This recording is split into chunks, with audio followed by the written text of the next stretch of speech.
오늘 우리에게 주신 하나님 말씀 함께 봉독하겠습니다. 누가복음 7장 24절에서 35절 말씀입니다. 요한이 보낸 자가 떠난 후에 예수께서 무리에게 요한에 대하여 말씀하시되 너희가 무엇을 보려고 광야에 나갔더냐? 바람에 흔들리는 갈대냐? 그러면 너희가 무엇을 보려고 나갔더냐? 부드러운 옷 입은 사람이냐? 보라, 화려한 옷을 입고 사치하게 지내는 자는 왕궁에 있느니라. 그러면 너희가 무엇을 보려고 나갔더냐? 선지자냐? 옳다, 내가 너희에게 이르노니 선지자보다 훌륭한 자니라. 기록된 바 보라, 내가 내 사자를 내 앞에 보내노니 그가 내 앞에서 내 길을 준비하리라 한 것이 이 사람에 대한 말씀이니라. 내가 너희에게 말하노니 여자가 낳은 자 중에 요한보다 큰 자가 없도다. 그러나 하나님의 나라에서는 극히 작은 자라도 그보다 크니라 하시니 모든 백성과 세리들은 이미 요한의 세례를 받은지라. 이 말씀을 듣고 하나님을 의롭다 하되 바리새인과 율법 교사들은 그의 세례를 받지 아니하므로 그들 자신을 위한 하나님의 뜻을 저버리니라. 또 이르시되 이 세대의 사람을 무엇으로 비유할까? 무엇과 같은가? 비유하건대 아이들이 장터에 앉아 서로 불러 이르되 우리가 너희를 향하여 피리를 불어도 너희가 춤추지 않고 우리가 곡하여도 너희가 울지 아니하였다 함과 같도다. 세례 요한이 와서 떡도 먹지 아니하며 포도주도 마시지 아니하매 너희 말이 귀신이 들렸다 하더니 인자는 와서 먹고 마시매 너희 말이 보라, 먹기를 탐하고 포도주를 즐기는 사람이요 세리와 죄인의 친구로다 하니 지혜는 자기의 모든 자녀로 인하여 옳다함을 얻느니라. 아멘. 본문의 말씀을 가지고 사명으로 살라라는 제목으로 말씀 증거하겠습니다. 제가 초등학교 다닐 때만 해도요, 학년이 끝나면 노란색 성적표를 학교에서 받아왔습니다. 성적표에는요, 각 과목마다 성적이 학업이 뛰어나면 수, 반대로 미진하면 가를 체크하게 되어 있었습니다.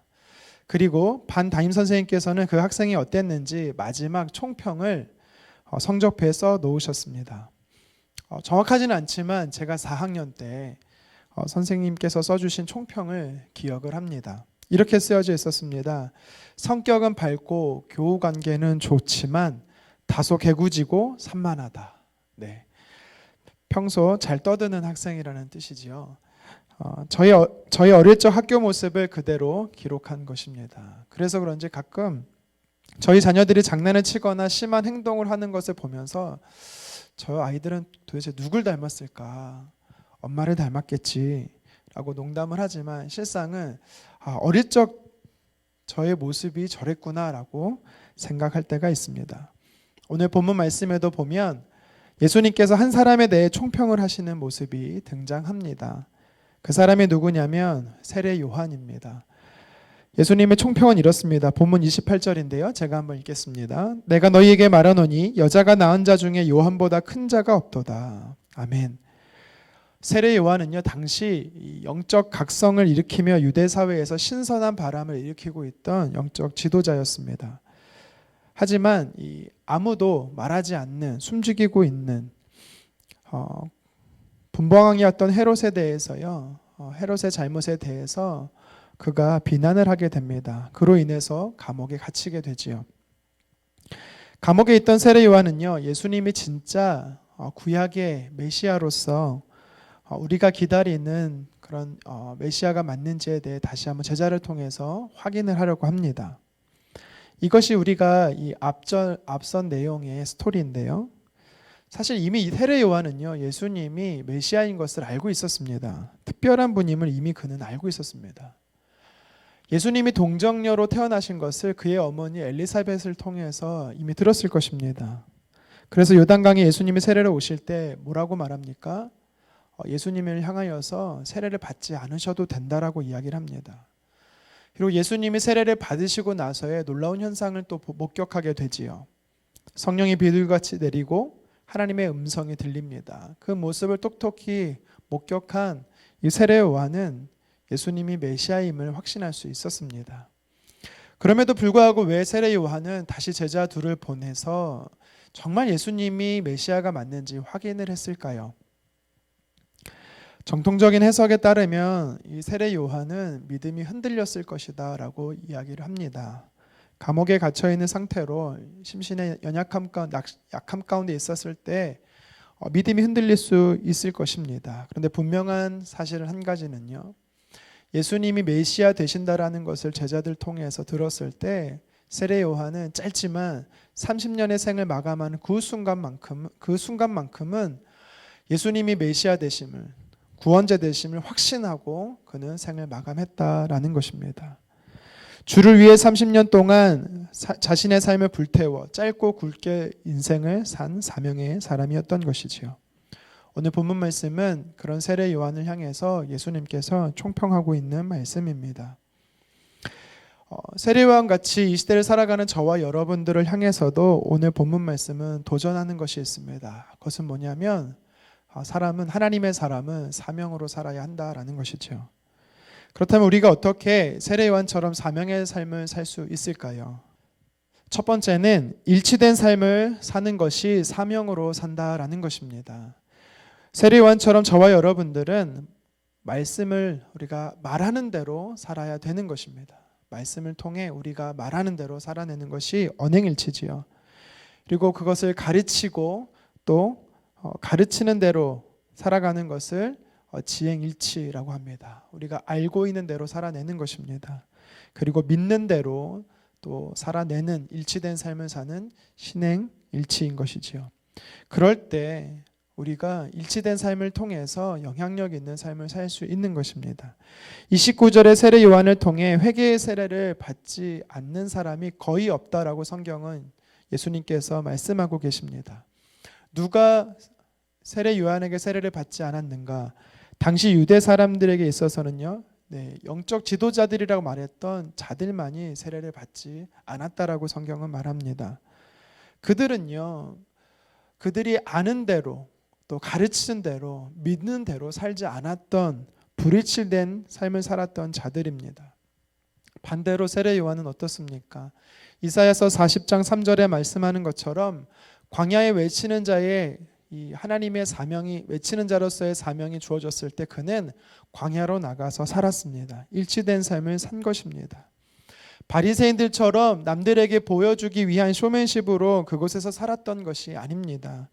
또 본문 24절에 예수님께서 무리들에게 말씀하시죠. 너희들은 세례 요한을 보러 광야에 왜 나갔느냐? 흔들리는 갈대냐? 바람에 흔들리는 갈대를 보기에 나갔느냐? 여기서 말하는 이 표현은요, 부정적 표현이 아니라 반어적 표현입니다. 세례 요한이 흔들리는 갈대가 아니라는 이야기지요. 여기서 말하는 갈대는요, 나약한 자, 흔들리는 자, 줏대 없는 자를 의미합니다. 다시 말해서 예수님께서는 너희가 광야에 나가서 보는 세례 요한은 헤롯 왕이나 바리새인 같은 종교 지도자처럼 흔들리는 나약한 자와 다르다라고 예수님께서는 이야기하시는 것입니다. 예수님의 평가는요, 세례 요한을 향해서 그는 말씀대로 살아내는 일치된 삶이라고 이야기하는 것입니다. 25절의 말씀처럼 그는요, 검소한 삶을 살았습니다. 실제로 검소하게 살아야 한다라고 말하면서 화려하게 살았던 당시 종교 지도자들과는 달랐습니다. 광야에서 낙대 토롯을 입었고 허리에는 가죽들을 띄었고 만나와 석청을 먹으며 그는 검소하게 살았습니다. 그러면서 그는 자신이 먼저 가르친 것을 살아내었던 사람이었던 것입니다. 여러분, 존경하던 사람, 내가 존경하던 사람이 전혀 다른 행동, 이중적인 삶이 이 이중적인 모습으로 발각이 되었을 때 여러분 우리는 어떤 느낌을 갖게 됩니까? 충격을 받는 것이죠. 위선적인 삶 때문에 우리는요, 심적 박탈감이 커지는 것입니다. 세상 사람들이 그리스도인인 우리를 향하여서 왜 실망하고 비난합니까? 여러 이유가 있겠지만 중요한 것은 우리가 말씀을 아는 대로 가르치는 대로 삶을 살아내지 못하기 때문입니다. 세상 사람들은요, 그리스도인들을 향한 존경과 또 기대감이 있습니다. 그 이유는 말씀의 권위 때문입니다. 우리가 말씀에 일치된 삶을 살면 역시 우리도 그 말씀의 권위 때문에 우리도 세상 사람들로 향하여서 인정받게 되는 것입니다. 성경은 하나님이 우리에게 사랑하라고 가르치시는데 우리가 하나님의 그 말씀을 따라 사랑하지 않고 서로 비난하고 싸운다면 일치되지 못하는 삶 때문에 비난받게 되는 것이죠. 여러분, 우리들은 당시 종교자들처럼 겉과 속이 다른 불일치된 이중적인 삶을 경계해야 되는 것입니다. 형식만이 있는 그리스도인이 아니라 세상에서 삶으로 살아내는, 하나님의 말씀을 내 삶에서 살아내는 일치된 모습이 저와 여러분 되기를 간절히 소망합니다. 계속해서 본문의 말씀이 우리에게 도전하는 메시지가 있습니다. 사명으로 산다라는 것이 무엇입니까? 두 번째는 그 사명을 완수하는 것입니다. 28절 상반절 제가 읽습니다. 내가 너희에게 말하노니 여자가 낳은 자 중에 요한보다 큰 자가 없도다. 아멘. 세례 요한을 향한 예수님의 총평이 말하듯 세례 요한은 큰 자입니다. 얼마나 큰 칭찬입니까? 광야에 외치는 자로서 부름을 받고 회개의 세례를 베풀고 메시아를 기다리며 거룩한 삶을 살도록 그는 했습니다. 헤롯 왕에 의해 죽임을 당하기까지 그는 큰 자로서 사명을 완수한 것입니다. 부와 권력과 성공의 유혹이 많았을 것이지만 세례 요한은 자신에게 주신 하나님의 사명, 하나님의 뜻을 이루는 것이 가장 큰 우선순위였습니다. 주님께서 부르시는 마지막 순간까지 세례 요한은 자신을 향한 하나님의 뜻을 이루며 살았듯이 저와 여러분들 역시 나를 향하신, 우리를 향하신 하나님의 뜻, 그 부르심, 사명 붙잡고 살아가기를 원합니다. 본문 28절 하반절에도 이어있겠습니다. 그러나 하나님의 나라에서는 극히 작은 자라도 그보다 크니라 하시니. 아멘. 예수님께서 분명히 이 세례 요한에 대해 총평을 하시면서 그는 하나님 나라의 큰 자다라고 이야기를 하면서 또 갑자기 하나님 나라에서 가장 작은 자다라는 조금 이해하기 어려운 말씀을 하고 계시죠. 이게 무슨 뜻입니까? 26절 하반절에 세례 요한을 구약의 다른 선지자보다 훌륭한 사람이다라고 예수님은 칭찬하셨습니다. 그 이유는 약속의 주인공이 되신 메시아를 그가 목격한 마지막 선지자가 되었기 때문이죠. 그렇지만 세례 요한은 역시 이 땅에 오신 예수님을 목격은 했지만 예수님의 진짜 가르침, 그리고 예수님의 십자가의 죽으심과 부활의 영광과 그리고 그 이후에 복음이 전파되어지는 그런 구원 역사들을 경험하지 못했기 때문에 하나님 나라에서 작은 자다라고 이야기를 하는 것이지요. 그래서 저와 여러분들은요, 사도행전 1장 8절의 말씀처럼 복음이 온 땅에 편만해지기까지 그 지상 명령을 위임받은 자들입니다. 그래서 우리는 세례 요한보다 큰 자가 되는 것입니다. 우리가 영적으로 세례 요한보다 뛰어나다는 뜻이 아니라 역할과 사명으로서의 부르심이 저와 여러분에게 있다라는 것을 의미하는 것입니다. 35절에도 하반절에 예수님께서 이렇게 말씀합니다. 자기의 모든 자녀로 인하여 옳다함을 얻느니라. 지혜는, 여기서 말하는 지혜가 누굽니까? 바로 하나님의 말씀이 되신 예수 그리스도를 이야기를 합니다. 예수님은 택함 받은 자들로 인해서 확증되어지고 증명되어지고 입증되어진다라는 것입니다. 이게 무슨 뜻입니까? 하나님의 자녀, 택함 받은 부르심과 사명 속에 있는 하나님의 자녀들이 복음을 증거함으로 인하여서 많은 세상 사람들에게 예수님의 하나님 되심을, 예수님이 우리의 구원자 되심을 나타내 보이는 삶을, 그래서 예수님이 영광 받는다라는 것을 성경이 이야기하는 것입니다. 우리가 어떻게 그렇게 할 수 있습니까? 세례 요한처럼 그 부르심을 완수하는 것입니다. 끝까지 달려갈 때 가능한 것이지요. 사도행전 20장 24절에 바울은 말합니다. 내가 달려갈 길과 주 예수께 받은 사명 곧 하나님의 은혜의 복음을 증언하는 일을 마치려 하면은 나의 생명조차 조금도 귀한 것으로 여기지 아니하노라. 아멘. 세례 요한도 사도 바울도 예수님의 12제자도 달려갔습니다. 저와 여러분들도 달려가야 합니다. 예수님을 전하는 복음의 사명을 붙들고 우리 부르심에 우리는 달려가야, 완수해야 되는 것입니다. 오늘 말씀 우리에게 두 가지를 도전합니다. 사명의 사람, 사명으로 산다라는 것이 무엇이냐라는 것이죠. 첫 번째는요, 말씀의 가르침과 일치됨을 사는 것입니다. 우리가 아는 대로 아는 만큼 살아내는 것입니다. 가르치는 만큼, 말하는 만큼 살아내는 것입니다. 믿는 만큼 살아내는 것입니다. 그리고 우리는요, 주님 부르실 때까지 그것을 끝까지 달려가기를 멈추지 않고 부단히 뛰는 것입니다. 이것이 바로 오늘 말씀이 우리에게 사명으로 사는 자로서 주시는 말씀이죠. 이 두 가지 말씀 붙잡고 오늘도 승리하는 저와 여러분 되기를 주님의 이름으로 축원합니다.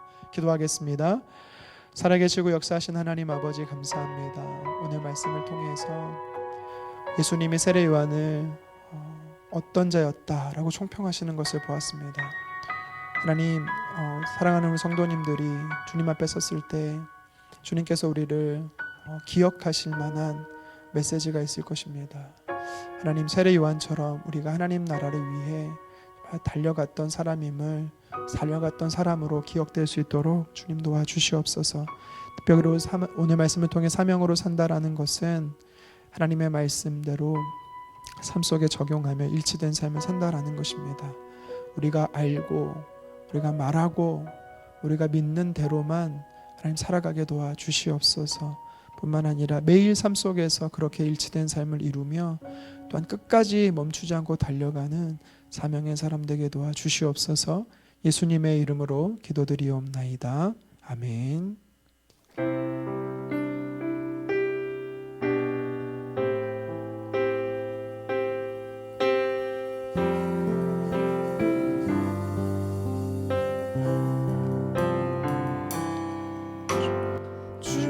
주님 다시 오실 때까지 나는 이 길을 가리라.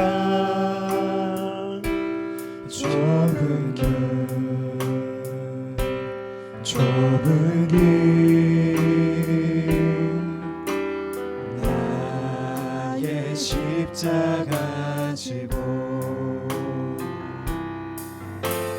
나의 가는 이 길 끝에서 나는 주님을 보리라. 영광의 내 주님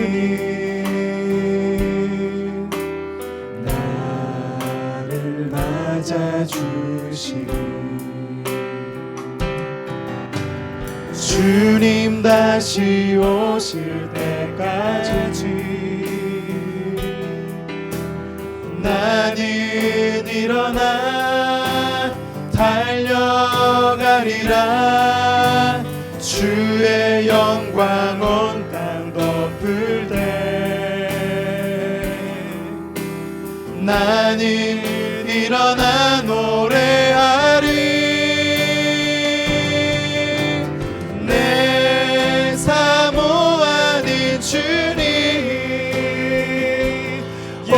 세상 구주시라.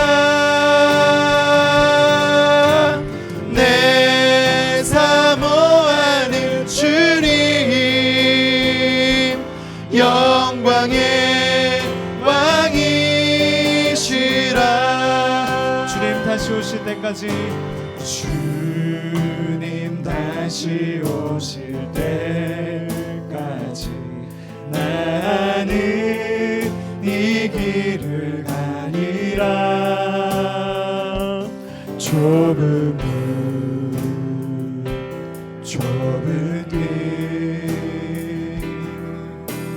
나의 십자가 지고 나의 가는 이 길 끝에서 나는 주님을 보리라. 영광의 내 주님 나를 맞아주시니. 주님 다시 오실 때까지 주님 다시 오실 때까지 나는 일어나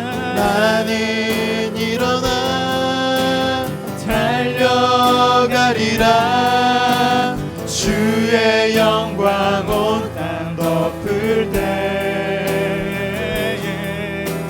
나는 일어나 노래하리. 내 사모하는 주님 온 세상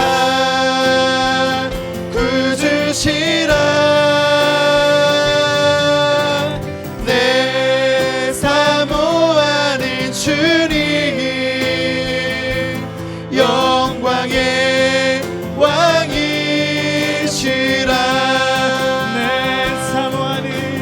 내 사모하는 주님, 영세상 구주시라. 내 사모하는 주님, 영광의 왕이시라.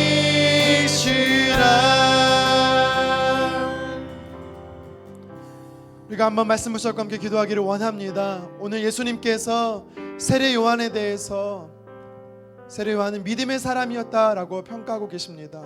저와 여러분들도 우리가 하나님 앞에 섰을 때 믿음의 사람이라는 평가를 받기를 간절히 원합니다. 세례 요한에게서 두 가지의 모습을 우리가 살폈습니다. 그는 하나님 부르시는 그날까지, 생명을 다하는 날까지 그 부르심을 완수하는 데 멈추지 않고 달려갔다라는 것입니다. 저와 여러분들도 주님 부르실 때까지 그 사명을 완수하는 사람 되기를 간절히 원합니다. 뿐만 아니라 세례 요한은 매일매일의 삶 속에서 그가 가르치고 그가 알고 있고 그가 믿었던 대로 그대로 살아냈던 일치된 삶을 살았던 사람입니다. 사명의 사람은 하나님의 말씀을 아는 만큼, 믿는 만큼, 신뢰하고 가르치는 만큼 그대로 살아내야 되는 것입니다. 저와 여러분들이 하나님의 말씀을 가지고 오늘 하루도 주님, 내가 그 말씀대로 실천하며 살아가기 원합니다. 주님 부르실 때까지 사명을 완수하며 달려가기 원합니다라고 믿음의 삶이 되도록 주여 한번 외치고 기도하겠습니다. 주여. 하나님 아버지, 오늘 세례 요한을 통해서 주님께서 총평하시는 것을 통해서 하나님 이 시대에 세례 요한처럼 살아갈 수 있도록 하나님 도와주시옵소서. 주의 오실 길을 예비하는 자가 되기를 간절히 원합니다. 하나님, 세례 요한은 그가 예수님을 가르치는 메시아를 가르친 대로 그는 살았습니다. 메시아를 예비하는 사람으로서 그는 광야에서 하나님 아버지 살아냈습니다. 아버지 하나님, 우리가 바리새인처럼 아버지 하나님 겉으로는 또한 삶이 이중적인 아버지 삶이 되어지지 않게 도와주시옵소서. 하나님의 사람으로 아는 대로 살아내게 도와주시옵소서. 다른 누군가에게 하나님 말씀을 가르치는 대로 살아낼 수 있도록 하나님 도와주시옵소서. 말씀을 우리가 믿는 만큼, 하나님을 우리가 믿는 만큼 아버지 살아낼 수 있도록 주님 도와주시옵소서. 하나님, 오늘을 말씀으로 살아내는 자가 되기를 간절히 원합니다. 하나님, 일치되는 삶이 되어지기를 간절히 원합니다. 뿐만 아니라 하나님, 내가 주님 부르실 때까지 평생을 하나님 아버지 세례 요한처럼, 또한 하나님 사도 바울처럼 표대를 향하여 달려나갈 수 있는 삶이 되어지게 도와주시옵소서. 좌로나 우로나 치우치지 않게 도와주시고, 하나님 사명의 쟁기를 든 자는 뒤를 돌아보지 않는다라고 주님 말씀하셨습니다. 아버지, 사명의 사람으로 아버지 하나님 우리가 표대를 향하여 달려가기 원합니다. 마지막 순간까지 사명을까지 붙들고 살 수 있도록 주님 나를 도와주시옵소서. 우리 사랑하는 성도님들의 삶을 붙잡아 주시옵소서. 하나님 도와주시기를 간절히 원합니다. 주님 은혜를 베풀어 주시옵소서. 주님 불쌍히 여겨 주시옵소서. 주님 함께하여 주시옵소서. 주님, 오늘도 하나님 아버지 나를 보내시는 삶의 현장에서, 우리의 가정에서, 일터에서 아버지 하나님 사명의 사람으로 살아갈 수 있도록 하나님 도와주시기를 간절히 원합니다. 주님 도와주시기를 원합니다. 주님 도와주시옵소서.